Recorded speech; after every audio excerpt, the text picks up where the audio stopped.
right, now we are to the tools and techniques section of our agenda. And as you know, it's important to ask quality questions if you want to become a good marketing consultant. You need to understand that you need to ask questions, deep questions, such as, what are your expectations? What is success to you? But not only that, it's important to ask probing questions to understand what the business owner considers to be their challenges, their hurdles, and the problems that they feel they are facing in their marketing. And sometimes, quite honestly, these problems are not the real problems. So you can't always take them at face value. Sometimes you need to look for the trends, like they're just doing shotgun marketing, or they're not very consistent in their marketing, or they're not giving anything enough time to work. And so you need to look for those trends and start to question what has worked and what has not. And just asking that question can be very helpful. Now, as you know, there are 4 areas, and maybe you don't know yet, but there are 4 areas we like to focus on in our consulting business when we're looking at a marketing program. And so you understand, that you bring something specifically new to the table. You bring your own personality, your own life experiences to the table, and you take that and apply it to their business. For example, some of you, of course, are marketing consultants, or you are branding professionals, or even a designer, right? So designers, will come to the table with a certain set of skills, but you may need to bring in other partners that may have technical backgrounds or skills that can help support you meet the goals of your clients. So it's important to know that just because you can't necessarily directly work if that is part of your consulting business, because a lot of consultants actually do some of the work, others just develop strategy, and there's nothing wrong. Either way is fine, but you need to understand what is your core. And I got to tell you, it's truly important to know where your limitations are.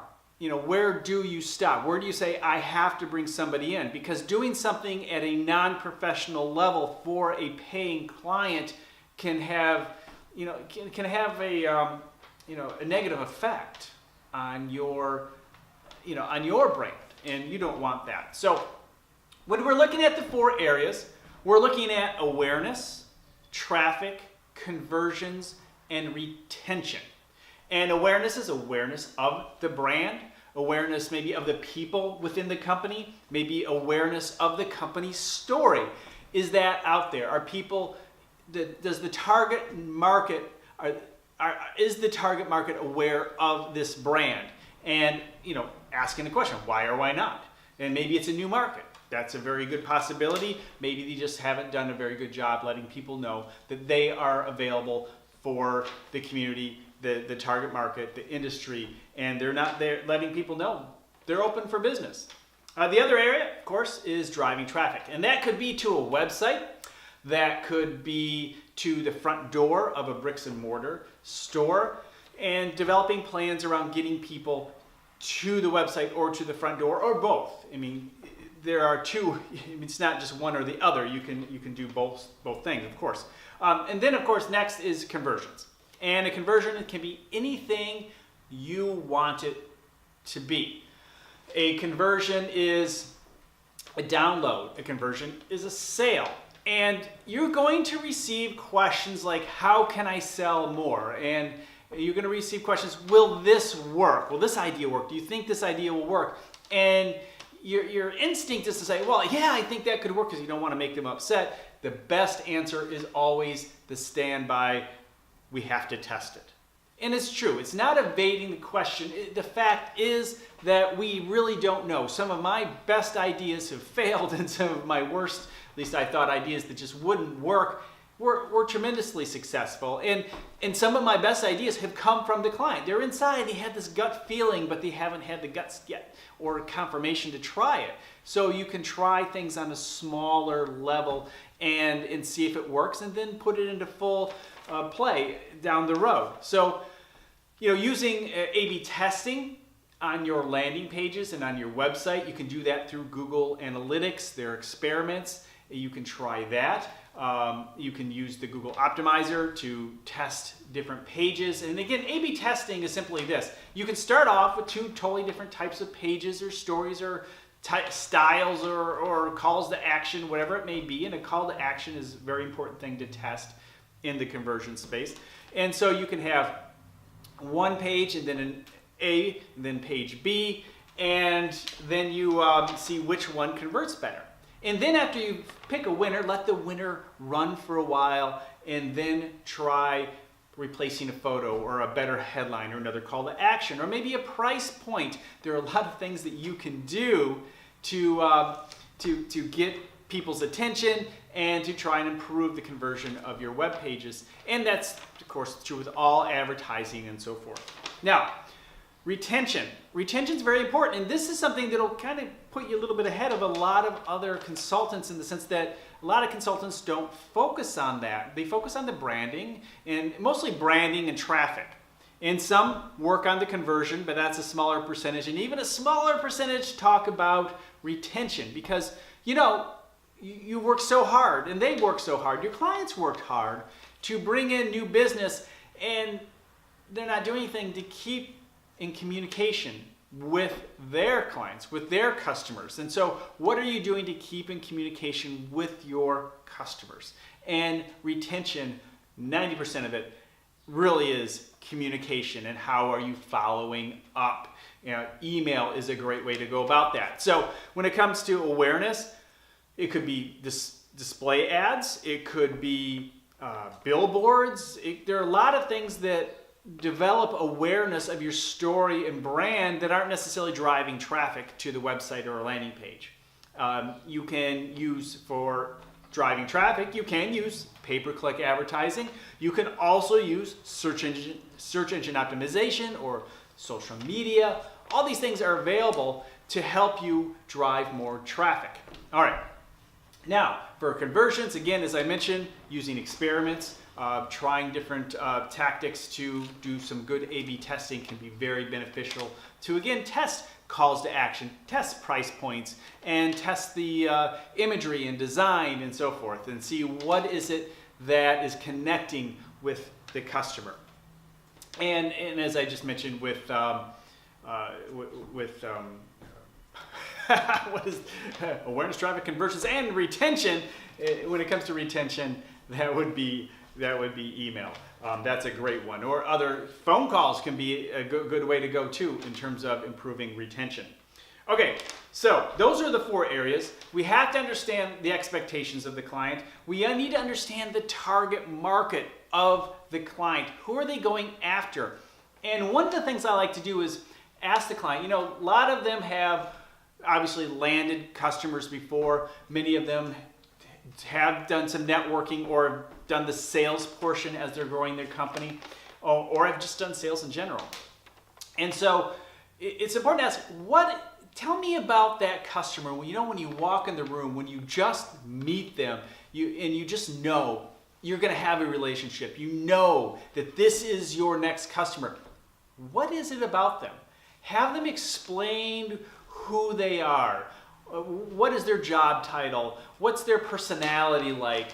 What do they like to do? I mean, there's a whole list of questions you can ask to help target and develop what we refer to as a persona. An overall persona of the person we're trying to target. You can even give them a name. You can call them Sue, you can call them Joe, you can give them any name you want, and know that you are advertising and marketing to that person. So what would attract them? Where would you find that person? And how would you best communicate with them? So those are some things to think about too. Okay, so we understand the target market, we understand the persona, and next we want to develop our framework. And what we like to use in this consulting firm is the solar system method. And I've used this for years. I've written about it in my books, and it really is pretty straightforward. I mean, it's using literally a solar system. So what you would do is you'd start off in the middle with your sun. And your sun is your website. Your sun is where you convert. And you have to remember that. So your landing pages are on your website. And so here's your son. And you convert your customers there. In other words, your website can be an interactive brochure, a place where people keep coming back for more information. Make it, just don't make it a standard, flat, boring brochure. It needs to be something that people want to come to and actually a useful site. Now, because this is the starting point and this is where we're sending everyone to, you need to look at the website first. If the website looks like it's from 1997, well then guess what? You probably need to have it redone. And so make sure you have, if you're not able, you don't have the ability to create your own websites, make sure you have a partner who can do that and you can refer that business to. And we're going to talk about referral partners and people and how we can grow our business in the next section. But website developers are certainly a good option for many of us. Okay, so the sun is where we convert, and then around that is our blog. The sun is convert, the blog is our personality.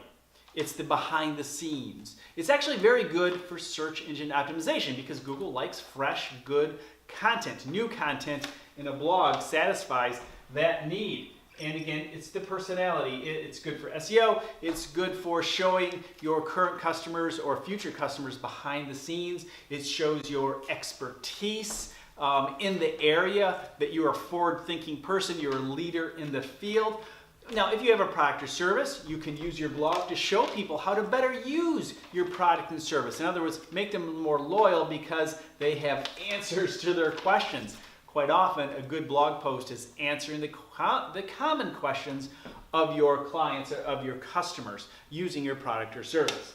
Okay, from there we have what we refer to as inner planets. These inner planets are multimedia sites such as YouTube, Flickr, Vimeo, or your podcast. And these are places where we generally house our content. However, you can build community there, such as on YouTube. You can certainly build a good community on YouTube. But ultimately, this is a source of good quality information or tools that we can take to our blog if we want to. Put our podcast on our blog. I do both of those things on mine. But ultimately, we're looking for engagement in the outer planets. And that would be Twitter, for example, or Facebook, LinkedIn. That's where we engage with people. And then we take it from Twitter to YouTube to maybe to the sun. Or we go from Facebook to the blog and ultimately driving them into the sun, slowly bringing them in as you build trust, as they see more and more of your content, as they see more opportunities to engage in and appreciate this brand. So that's what you want to do, because why are we sending people to the sun? Because that's where you convert. And we also have a few other tactics. We have what I refer to as asteroids, and they go directly to the sun. And here we go. We have asteroid email, asteroid pay-per-click, and again, those would go to a landing page, a specific landing page. So emails would go to your website landing page, again, never to the front page, always to a specific landing page related to the ad. And then we also have what we refer to as gravity. And gravity pulls people into your sun. It also pulls people into the blog, into the YouTube page, and that is search engine optimization. And so understanding SEO can help improve your gravity. And as your website and as your YouTube channel and blog gain authority, your gravity increases and you are able to pull more people in because you have more authority or more gravity. And so those are the areas that we like to focus in, and that's the plan. Now, there are a number of ways you can create your own system like this. Some people like to refer to them as outposts, but have something, even create a sheet of your own, a worksheet that you can work with the client to develop the plan. I even created at one time a web page that was actually movable on the iPad, so I could take my sun and put it in the middle and then show, here's the Twitter planets and so forth, and have arrows, and I could take a screenshot and I'll give it to the client so they have a basic idea of what we're trying to do. Now, you don't have to use all of these. You don't have to have a lot. The average number of locations for a business is about 10 to 15. In other words, they have websites and YouTube channels and Twitter and all the stuff. There are about 10 to 15 locations for the average company. You don't have to start with that many at all. That can be a pretty crowded solar system. You can just start with the sun and then maybe Twitter and a blog. Now, when it comes to the blog, make sure that they have somebody who's committed to do these things. If they want to do YouTube, they need to make sure they have a team, or you need to help them hire a team to do YouTube well. Or if they want to write, maybe they want to write, they have ideas, but they need someone to edit. So you can bring in someone to edit, or you can edit yourself, or look over their work. So there are a lot of different things you can do within this plan, but again, make sure you have the team members to support you in this process. Okay, so again, we have tools such as pay-per-click advertising. You can do that on Twitter and Facebook, LinkedIn. YouTube is a great place for pay-per-click advertising, retargeting, and also developing audiences. For example, I have a client that it was perfect. We found the associations related to the people they're trying to target. So they're trying to target a specific industry. So we look for their professional associations, and then we told Google, we want to target our ads to people who are associated with these 3 professional organization websites. And it was very effective. So there's so many different ways we can target people now using pay-per-click. It's not just a matter of putting something on Facebook and hopefully they go to the landing page. And remember, each type of pay-per-click campaign is different. Facebook is great for downloads. Hey, download our free ebook. But then you get the email, and then you can market to them later. Facebook is not as good for direct sales. Unlike, say, search engine marketing or search engine marketing, where people are looking for a specific answer, they're looking for a product, and they see you in search, and then they go to your page and hopefully buy. So that's where it's more important to consider the type of pay-per-click platform. And each platform has its pluses and minuses, and takes quite often someone who has some experience in those various platforms. Search engine optimization, as we mentioned, very important. People are searching all the time, but that takes time. That is the long game. And so if people need something now, then pay-per-click is probably their best option. Social media. Here's something that's great about social media. It actually applies to all 4 of those marketing areas: awareness, traffic, conversions, and retention. Awareness, you can develop awareness of your brand with social media. You can drive traffic to your website or blog with social media.